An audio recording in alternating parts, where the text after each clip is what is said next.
Underground Bunker. This is your proprietor.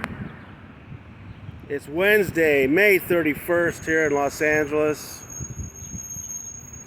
But I'm thinking about 6 years and almost 3 months ago, on March 3rd, 2017, the Underground Bunker broke the news that the LAPD was investigating Danny Masterson on allegations by 3 women.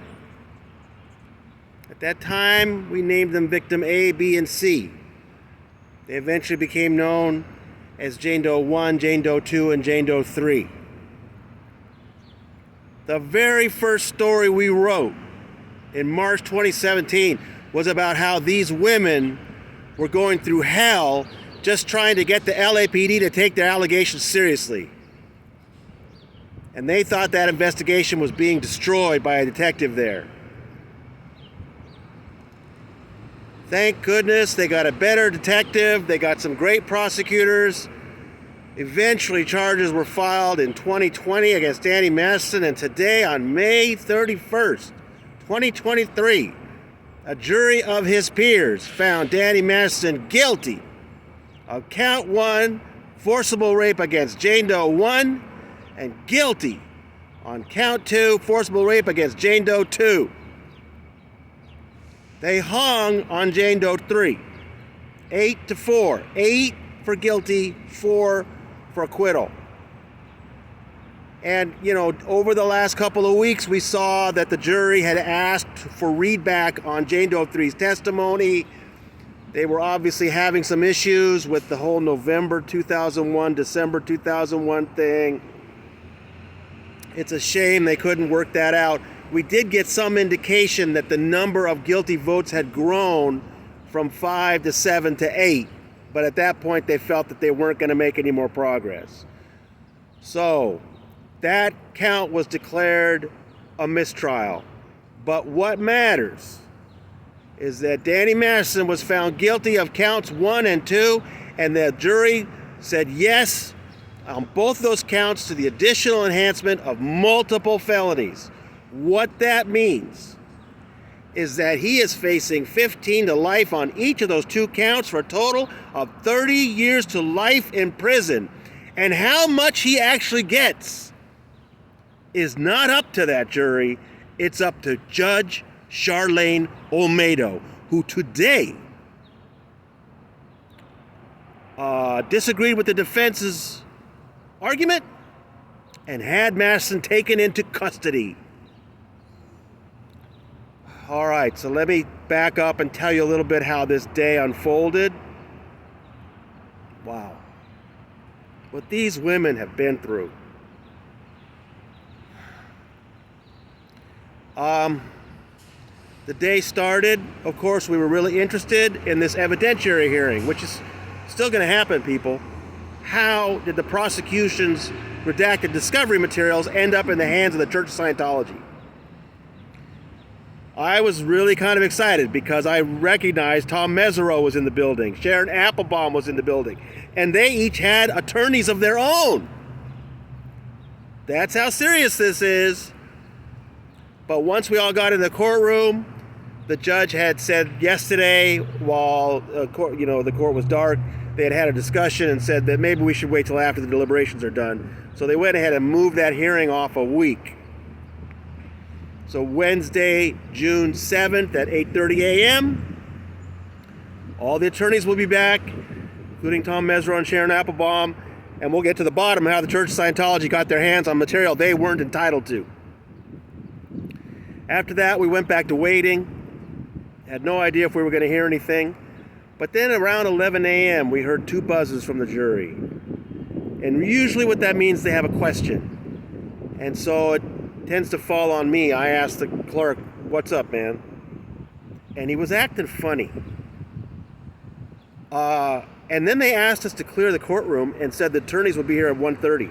That's when I knew something was up. Now, I've heard from a number of you that you were thinking that they had verdicts on Jane Doe 1 and Jane Doe 2 and they were just hung up on Jane Doe 3. You were right. I didn't know what to think. All I know is When we came back from lunch, the hallway was packed. The Masterson family was there. They looked buoyant. I assumed they thought this was going to be a hung jury. And based on how the clerk was acting, I thought that's what we were facing. So we got into the courtroom. It was full. All the reporters came back for this. And that's when the judge let us know that they had 2 verdicts and were hung on a 3rd. Oh my. And that she was going to read them right now. So they brought the jury in, gave the verdicts to the clerk. Count 1, which is Jane Doe 1, guilty. Count 2, which is Jane Doe 2, guilty. It's Jane Doe 3, which is the woman who was in a relationship with Danny for 6 years that has that complicated thing between November and December.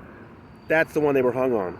As they were reading them, I heard a wail and realized it was Bijou crying. The judge actually asked her if she could maintain composure so she could stay in the courtroom. Then it was time for the judge to decide what to do. Now, I had talked to a veteran reporter and told her that I've been hearing that maybe Danny's going to get to stay out until sentencing, and this reporter was like, no way. Violent felonies? No way. She was right. The judge ordered him remanded. She allowed Cohen to speak, and Cohen said something about, it's been 20 years since these incidents. He's clearly not dangerous. But Judge Olmedo said nature of the crime and the penalty he's facing, potential life sentence, he needs to be taken into custody. And she asked the defense, you're going to want to make motions. When do you want to make motions? Cohen chose August 4th. I don't know if they could have done it earlier, but Danny's cooling his heels at least until August 4th. So they led him away, and we stuck around for a while. Cohen and Hawley eventually were allowed to go back in there. The deputies let them go back into where, I guess, Danny is. But we didn't see Danny again. And then the Masterson family was taking it very hard. And we got to sit there for a while, and then finally the deputy asked us to leave, the reporters. I was told the DAs had nothing to say. I know some reporters are trying to see if they can talk to some jurors, talk to the Mastersons. And so you may see quotes from somebody else. I decided I better come out here and talk to you guys. Again, I feel for these women. If you knew what they've been through for the last 6 years, it's been such a difficult journey for them. But this is why they went through it. They wanted to see justice done. Danny Masterson in custody, facing 30 years to life in prison for 2 counts of forcible rape. Wow. Thank you to everyone at the Substack, at the .org site. Really, really appreciated your support. It's been a long, long journey for your proprietor as well. Didn't have to go through anything like what these women did, but we had a lot of work to do, and we still have more work to do. We got the evidentiary hearing coming up, and then I'm looking forward to coming back out here for a sentencing. Again, it's now up to Judge Olmedo to decide what Danny Masterson is actually going to get in the way of a penalty. So, one last time for the retrial. From the Clara Shortridge Foltz Criminal Justice Center, this is your proprietor signing off.